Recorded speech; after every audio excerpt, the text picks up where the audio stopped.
আবু জেহেল একদম নিয়ত করে আসছে যে আজকে একটা ফাইনাল কিছু একটা করবে।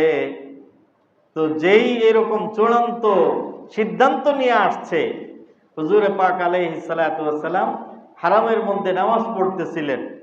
চূড়ান্ত সিদ্ধান্ত নিয়ে সামনে অগ্রসর হতেই দেখে যে বিরাট একটা বাঘ মুখ এইভাবে হা করে তার দিকে তেড়ে আসতেছে। ভয় পেয়ে সাথে সাথে পিছনে দৌড়ায় গেছে। সে দৌড়ায় যাওয়ার পরে পিছনে ফিরে দেখে কিছুই নাই। আসলে এটা দুনিয়ার সাধারণ বাঘ ছিল না, এটা আল্লাহর পক্ষ থেকে বিশেষ আযাবের বাঘ ছিল। ভাগ্য ভালো যে সে পিছনে চলে গেছে। তো এরপরে আর সে সামনে এভাবে আর অগ্রসর হয় নাই। এরপরের থেকে যেটা সে আরম্ভ করছে সেটা হলো গালিগালাজ এবং মানুষদেরকে নবীজির পিছনে উত্ত্যক্ত করে দেওয়া। মক্কার লোকদেরকে, দুষ্ট লোকদেরকে, ছেলেপেলেদেরকে বলছে যে মোহাম্মদ যেদিক দিয়ে যাবে তার পিছনে পিছনে পাগল, গায়ক, নায়ক এই ধরনের তোমরা টিকা টিপ্পণী করবে।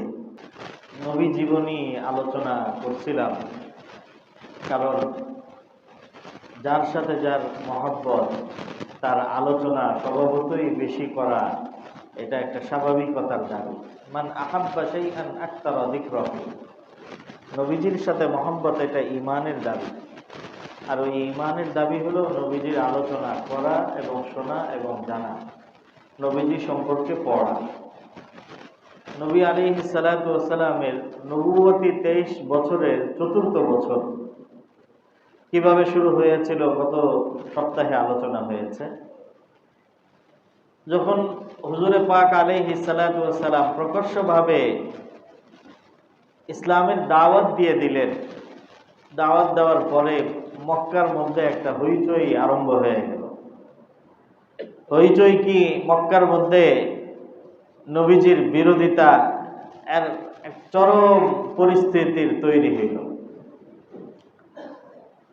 বিরোধিতার কারণ ছিল এই যে নবীজি একত্ববাদের দাওয়াত দিতেন, নবীজিকে নবী এবং রাসূল হিসাবে মেনে নেওয়ার দাওয়াত দিতেন। একত্ববাদের দাওয়াতের অর্থ কি? যে আল্লাহ ইলাহা ইল্লাল্লাহ, অর্থ কি? আল্লাহ ছাড়া আর কোনো মাবুদ নাই, ইবাদতের উপযুক্ত একমাত্র কে? আল্লাহ। এই কথাটা মক্কার লোকজনের জন্য মেনে নেওয়া এটা তাদের শত শত বছরের ঐতিহ্য পরিপন্থী ছিল যে ইবাদতের উপযুক্ত একমাত্র আল্লাহ। তার কারণ আমাদের এই ভারতবর্ষীয় এবং উপমহাদেশীয় পৌত্তলিকদের মতো, মূর্তি পূজারীদের মতো 33,000 কোটি দেবতা, তো আরবও এরকম, এরাও তো পৌত্তলিক মুশরিক, এদেরও এরকম শত শত নয়, হাজার হাজার লক্ষ লক্ষ দেবতা। তার মানে তারা তাদের ইবাদত করে, পূজা করে। স্বয়ং মক্কা মুকাররমা বাইতুল্লাহ শরীফের মধ্যে 360টা মূর্তি তারা স্থাপন করে রেখেছিল। এই জন্য এই কথাটা মেনে নেওয়া তাদের জন্য খুব কঠিন ছিল যে একমাত্র আল্লাহরই ইবাদত করা যাবে, আর কারো ইবাদত করা যাবে না। এখান থেকে একটা জিনিস আমাদের ক্লিয়ার হওয়া দরকার, সেটা হলো এই, ইসলামের বিরুদ্ধে যারা বিভিন্নভাবে ষড়যন্ত্র চক্রান্ত করে, কত ধরনের ষড়যন্ত্র চক্রান্ত যে আছে এটা আমরা চিন্তাই করতে পারবো না। যারা বিভিন্নভাবে ইসলামের বিরুদ্ধে ষড়যন্ত্র চক্রান্ত করে গবেষণার মাধ্যমে, বিদেশি ফরেন বিভিন্ন এজেন্সি, গবেষণা প্রতিষ্ঠানের কাজ শুধু ইসলামের ছিদ্রান্বেষণ। তো এই ধরনের এই গবেষণা প্রতিষ্ঠান এর একটা অভিযোগ এবং প্রশ্ন হইল এই যে ইসলাম এটা নতুন কিছু না, বরং আরব জাতীয়তা এবং আরব সংস্কৃতিটাকেই ইসলামের মাধ্যমে একটা নতুন ভার্সন করে পেশ করা হয়েছে।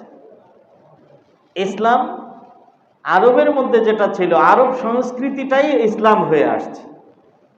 এটা ইসলামের বিরুদ্ধে অনেক বড় একটা মিথ্যাচার।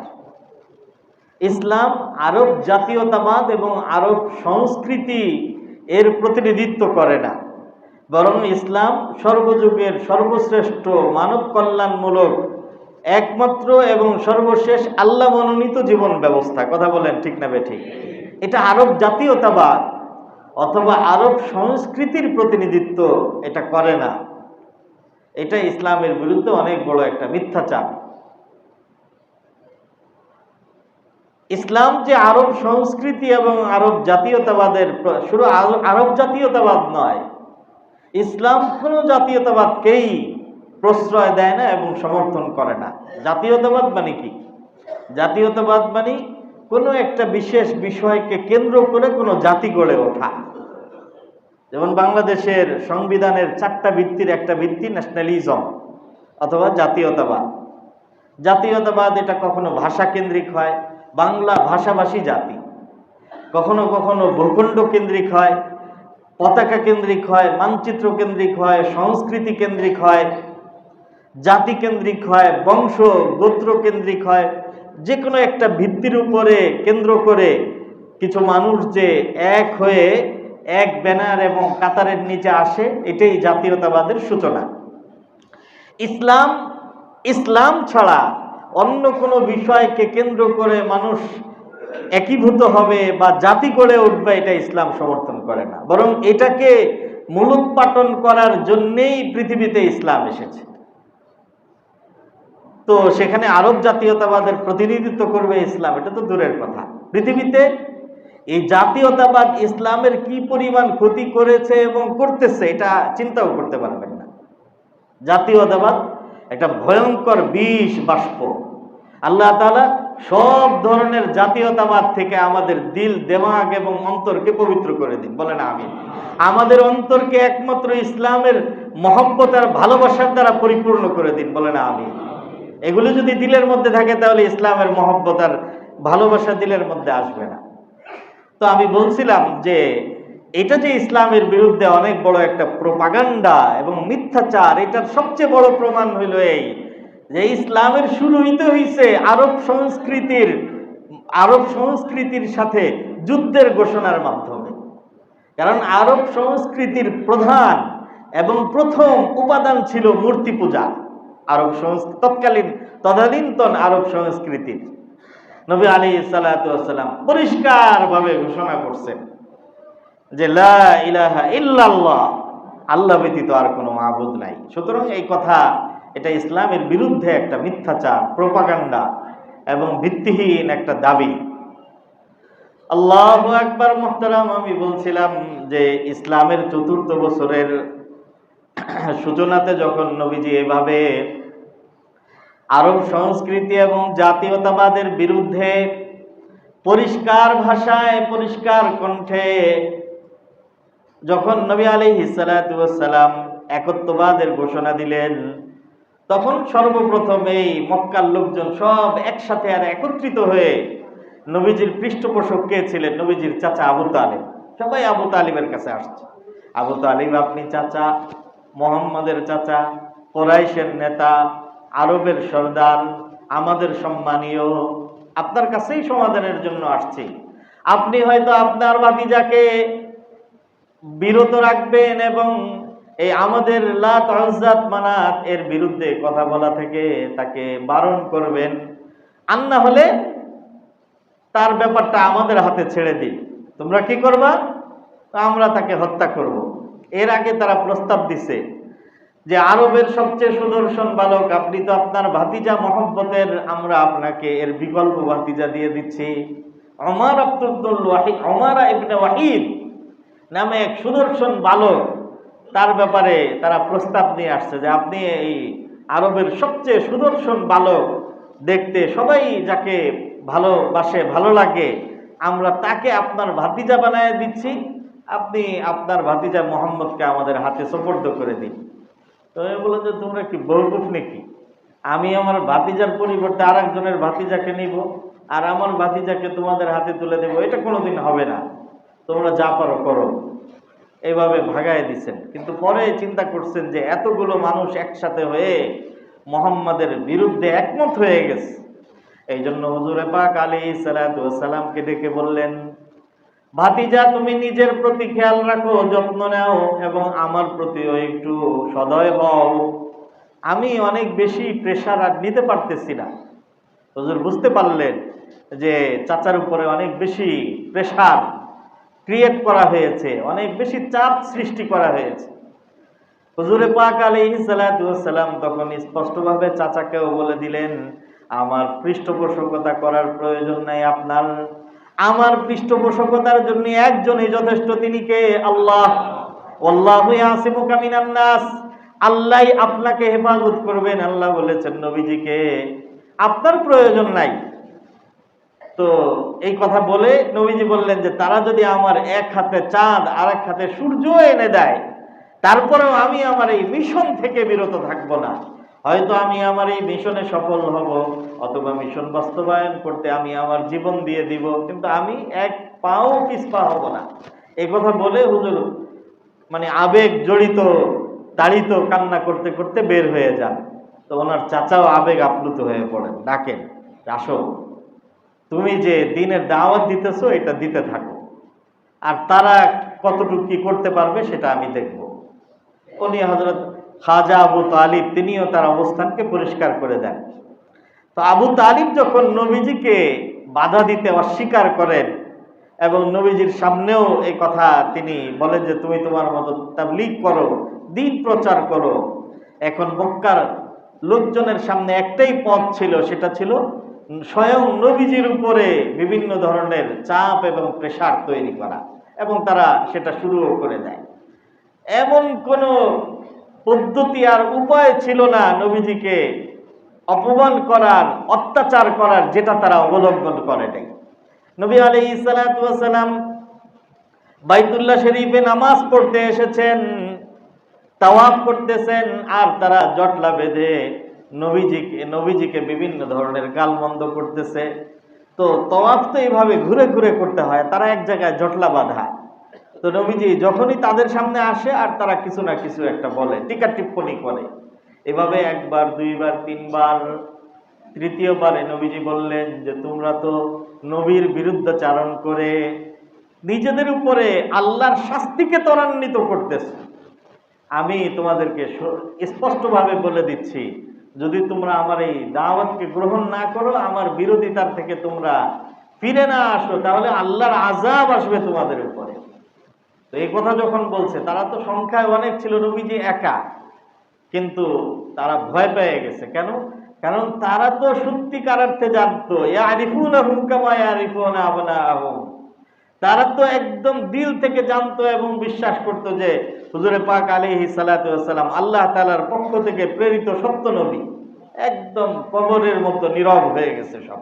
নবীজি তাওয়াফ করছেন, কিন্তু পরের দিন আবার সেই নবীজি তাওয়াফ করতেছেন, নামাজ পড়তেছেন।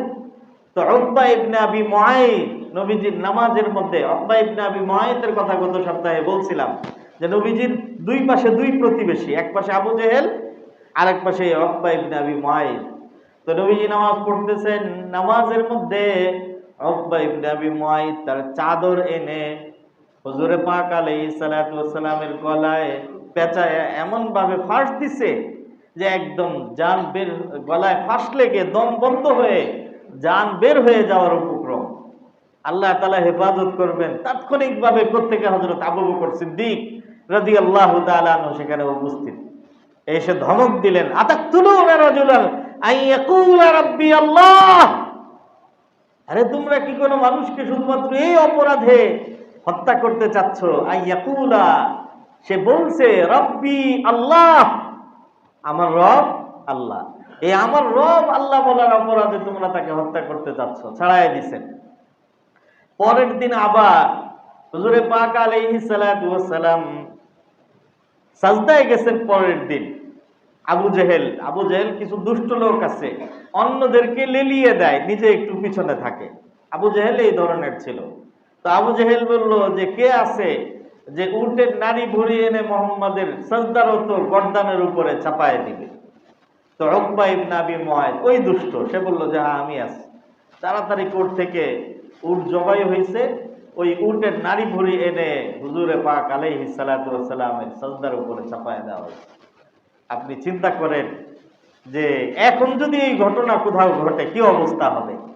আমরা কত আরামে নিরাপদে আমরা আলহামদুলিল্লাহ ইবাদত বন্দেগী করতেছি, এত আরাম নিরাপদ, মসজিদে এসি, তারপরেও জুমার দিন ছাড়া অন্য কোনো নামাজে মসজিদে সাজদা দেওয়ার জন্য মানুষের উপস্থিতি পাওয়া যায় না। কথা বলেন ঠিক না বেঠিক? আর নবীজি একটা সাজদা দিতে গেছেন, এই সাজদার মধ্যে নবীজির ঘাড়ের উপর, মাথার উপরে নাড়ি ভুড়ি চাপিয়ে দেওয়া হয়েছে। আজকেও এই চরম পরিস্থিতিতে কেউ সাহস করতে পারতেছিল না যে কাউকে ডাকবে। তো কিভাবে যেন হযরত ফাতেমা রাদিয়াল্লাহু তাআলা আনহা জানতে পারছেন, উনি দৌড়ায় আসছেন। দৌড়ায় এসে হযরত ফাতেমা নবীজির মাথার উপরের থেকে এগুলি পরিষ্কার করছেন, সরাইছেন, নবীজিকে উদ্ধার করছেন। এরকম ঘটনা একটা না, মানে একের পর এক প্রতিদিনই ঘটছে। পরের দিন এই সিরিয়াল ঘটনা, পরের দিন। আল্লাহু আকবার। মুহতারাম উপস্থিতি, আবু জেহেল একদম নিয়ত করে আসছে যে আজকে একটা ফাইনাল কিছু একটা করবে। তো যেই এরকম চূড়ান্ত সিদ্ধান্ত নিয়ে আসছে, হুজুরে পাক আলাইহিস সালাতু ওয়াস সালাম হারামের মধ্যে নামাজ পড়তেছিলেন। চূড়ান্ত সিদ্ধান্ত নিয়ে সামনে অগ্রসর হতেই দেখে যে বিরাট একটা বাঘ মুখ এইভাবে হা করে তার দিকে তেড়ে আসতেছে। ভয় পেয়ে সাথে সাথে পিছনে দৌড়ায় গেছে। সে দৌড়ায় যাওয়ার পরে পিছনে ফিরে দেখে কিছুই নাই। আসলে এটা দুনিয়ার সাধারণ বাঘ ছিল না, এটা আল্লাহর পক্ষ থেকে বিশেষ আযাবের বাঘ ছিল। ভাগ্য ভালো যে সে পিছনে চলে গেছে। তো এরপরে আর সে সামনে এভাবে আর অগ্রসর হয় নাই। এরপরের থেকে যেটা সে আরম্ভ করছে সেটা হলো গালিগালাজ এবং মানুষদেরকে নবীজির পিছনে উত্ত্যক্ত করে দেওয়া। মক্কার লোকদেরকে, দুষ্ট লোকদেরকে, ছেলেপেলেদেরকে বলছে যে মোহাম্মদ যেদিক দিয়ে যাবে তার পিছনে পিছনে পাগল, গায়ক, নায়ক, এই ধরনের তোমরা টিকা টিপ্পণী করবে। তো একদিন এইভাবে সে দূর থেকে অন্যান্য লোকজনের মাধ্যমে খুব গালিগালাজ করতেছে। তো এত বেশি মানে খারাপ খারাপ গালি দিছে যে সভ্য সমাজে এগুলি নেওয়ার মতো না।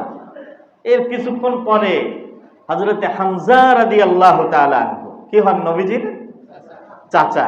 উনি এখনো মুসলমান হন নাই। হযরত হামজা ফিরে আসতেছেন।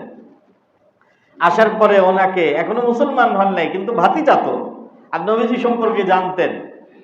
তো আব্দুল্লাহ ইবনে জুদআনের বান্দি হযরত হামজা ইবনে আব্দুল মুত্তালিবকে বললেন যে আপনি তো আরামে মস্তিতে সুখে শান্তিতে ঘোরাফেরা করতেছেন। উনি শিকার করতে গেছিলেন। শিকার করা এটা একটা শৌখিন মানুষদের একটা শখের কাজ, ওনার এটার শখ ছিল। তো এই জন্য বলছে যে আপনি তো খুব আমোদ ফুর্তিতে আছেন। আর জানেন আবু জেহেল আপনার ভাতিজাকে কি কি বলছে? একদম বংশ, বাবা মা, চাচা, দাদা দাদি নিয়ে গালিগালাজ করছে। তো এইটা হযরত হামজা রাদিয়াল্লাহু তাআলা আনহুর ব্যক্তিত্বে খুব লাগছে। তো সাথে সাথে সে আবু জাহেলকে খোঁজাখুঁজি আরম্ভ করছে, কোথাও পাচ্ছে না। হযরত হামজা রাদিয়াল্লাহু তাআলা আনহুর অভ্যাস ছিল যে তিনি কোথাও শিকার করতে গেলে শিকারের থেকে ফিরে এসে আগে হারামের মধ্যে 2 রাকাত নামাজ পড়তেন।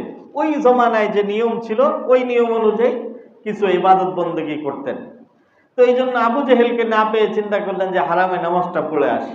নামাজ পড়তে গিয়ে দেখেন যে আবু জেহেল এখানে জটলা বেঁধে, মানে আজকে যে নবীজিকে অনেক কিছু বলছে এইটার উপরে খুব নিজেরা মানে ফুর্তি করতেছে যে আজকে তো একদম শুনায় দিছি, এটা উনি বুঝতে পারছেন। তো নামাজ পড়া বাদ দিয়ে আবু জেহেলের কলার ধরে একদম খুব চপেটাঘাত তার খুব ঘুষি দেওয়া আরম্ভ করছেন। তো তার সাথে তো লোকজন ছিল, এরা বাধা দিতে আসছে। আবু জাহেলি নিষেধ করছে, না আজকে তোমরা হামজাকে কিছু বলো না, তার কারণ তার চোখের মধ্যে আমি আগুন জ্বলতে দেখেছি। এই আগুন নিবারণ করার মতো, নির্বাপিত করার মতো শক্তি তোমাদের নাই। তো এইভাবে হযরত হামজা আবু জেহেলকে যখন মারা আরম্ভ করছে, তো সবাই বলছে যে হামজা হালান্তা সবই, আরে তুমিও কি মোহাম্মদের ধর্ম অনুসরণ করে আমাদের ধর্ম ত্যাগ করে ফেলছো? তো সে বলছে হ্যাঁ আমি মোহাম্মদের ধর্ম মানি, কি করবা করো। আসলে এখনো তিনি মুসলমান হন নাই। এটা একটা পরিস্থিতির কারণে মানুষ যেমন বলে উনি ওইটা বলছেন। তো এই মারামারি করার পরে নামাজ পড়ে যখন বাড়িতে গেছেন, এই কথাটা ওনার দিলের মধ্যে বারবার আসছে, আমি তো বলে ফেলছি যে আমি মোহাম্মদের ধর্ম মানি, আসলে আমি মানি কিনা। তো আল্লাহু আকবার, উনি রাত্রেবেলা শুয়ে দোয়া করছেন বলে বলে আল্লাহুম্মা ইন কানা হাযা হাক্কুন, হে আল্লাহ মুহাম্মদের ধর্ম যদি সত্য হয়, ফাজআল তাসদীকাহু ফি কলবি, তাহলে আমার অন্তরের মধ্যে এটার সত্যতা পরিষ্কার করে দাও। ওয়া ইল্লা, আর যদি সত্য না হয়, ফাজআলনি মিম্মা ওয়াকাতু ফীহি মাখরাজা, তাহলে আমি যেখানে আছি এটার থেকে আমাকে উদ্ধার করো। এই বলতে বলতে দোয়া করতে করতে ঘুমাইছে। এখন ঘুম আর আসে না, রাতের বেলা খুব অস্থির। তো এই অস্থিরতার মধ্যে চিন্তা করলো যে এটার একটাই উপায়, এই রাতে হারাম শরীফে গিয়ে আল্লাহর কাছে নামাজ পড়ে দোয়া করে। তো হারামের মধ্যে এসে নামাজ পড়ে দোয়া করছে, পরওয়ারদিগার আল্লাহুম্মা ইন কানা হাযা হাক্কা, এটা যদি সত্য হয়, ফাজআল ফি কলবি তাসদীকা, তাহলে আমার অন্তর পরিষ্কার করে দাও। ওয়া ইল্লা ফাজআল মিম্মা ওয়াকাতু ফীহি মাখরাজা, আর না হলে আমাকে এটার থেকে উদ্ধার করো। 2 রাকাত নামাজ পড়ে যখন এই দোয়া করছেন, দোয়া করে শেষ করা মাত্র দেখেন অন্তর পরিষ্কার হয়ে গেছে। বলেন সুবহানাল্লাহ। এই জন্য বিপদে পড়লে নবীজির সুন্নাহ হইল যে ইদা হাসাবাহু আমরুন বাদারা ইলাস সালাহ, বিপদে পড়লেই সরাসরি সাথে সাথে আর কাউকে এবং কোনো কিছু না করে, কাউকে না বলে সরাসরি আল্লাহকে বলা, নামাজের মধ্যে হাজির হওয়া। কোন সিদ্ধান্তের জন্য আল্লাহর সাথে পরামর্শ করা, আল্লাহর সাথে পরামর্শ করার নামাজের নাম হলো সালাতুল ইস্তিখারা। দিল যখন পরিষ্কার হয়ে গেছে, পরের দিন সকালবেলা নবীজির দরবারে উপস্থিত হয়ে বলছেন যে ভাতিজা, আমি আপনার দ্বীনে প্রবেশ করতে চাই। আশহাদু আন্নাকা রাসূলুল্লাহি হাক্কা, আমি সাক্ষ্য দিচ্ছি আপনি আল্লাহর রাসূল। ওয়া ইন্নী শাহাদাতাল মুসাদ্দিকিল আরিফি, আমি দিল থেকে সত্যায়ন করে এবং জেনে বুঝে আমি আপনাকে রাসূল হিসেবে মেনে নিচ্ছি। তো মুহতারাম উপস্থিতি, হুজুরে পাক আলাইহিস সালাতু ওয়াস সালাম এই ধরনের বিরোধিতার পরিস্থিতিতে তিনি ইসলামের দাওয়াত নিয়ে সামনে অগ্রসর হয়েছেন, কিন্তু কোনো পরিস্থিতির কারণে দমে যান নাই। এজন্য আমরা দ্বীনের উপরে কেউ যখন দ্বীনের পথে আমল করা আরম্ভ করে, তারও বিভিন্ন ধরনের পরিস্থিতি তৈরি হওয়াটা খুব স্বাভাবিক। কারণ দ্বীনের উপরে চলবে আর সে পরিস্থিতির সম্মুখীন হবে না, এইটা কোনোদিন হবে না। দাড়ি রাখতে গেলে সর্বপ্রথম বাধা দিবে জীবনের সবচেয়ে ঘনিষ্ঠ মানুষটা, তিনি কে? স্ত্রী। এবং মেয়েরা বলবে যে বাবা তুমি তো দাড়ি রাখার কারণে একটু বুড়িয়ে যাচ্ছ। এই ধরনের কথাও মেয়েদের থেকে শুনতে হবে, ছেলেদের থেকে শুনতে হবে। কিন্তু দাড়ি রাখা এটা কার হুকুম? ধরে বলেন ভাই, কার হুকুম? আল্লাহর হুকুম। আপনি আল্লাহর হুকুম অমান্য করে স্ত্রীকে, যদি হাদিসের মধ্যে আসছে, কেউ যদি আল্লাহকে অসন্তুষ্ট করে কোন মানুষকে খুশি করতে, আল্লাহকে যদি অসন্তুষ্ট করতে চায়, তাহলে আল্লাহ তাআলা ওই ব্যক্তিকেও একদিন তার বিরুদ্ধে অসন্তুষ্ট করে দেন। কিন্তু কেউ যদি আল্লাহর সন্তুষ্টির জন্য মানুষকে অসন্তুষ্ট করে, তাহলে আল্লাহ তাআলা একদিন ওই মানুষের দিল ঘুরাইয়া তার দিলের মধ্যে মহব্বত তৈরি করে দেন। এই জন্য লা তাআতা লি মাখলুকিন ফি মাসিয়াতিল খালিক, নবীজি বলেন যে আল্লাহর আনুগত্যের প্রশ্নে কোন আল্লাহ ছাড়া আর কারো আনুগত্য নেই, বা সবার আগে আল্লাহ তাআলার আনুগত্য। আল্লাহ তাআলা আমাদেরকে বুঝার, আমল করার তৌফিক দান করুন, বলেন আমিন।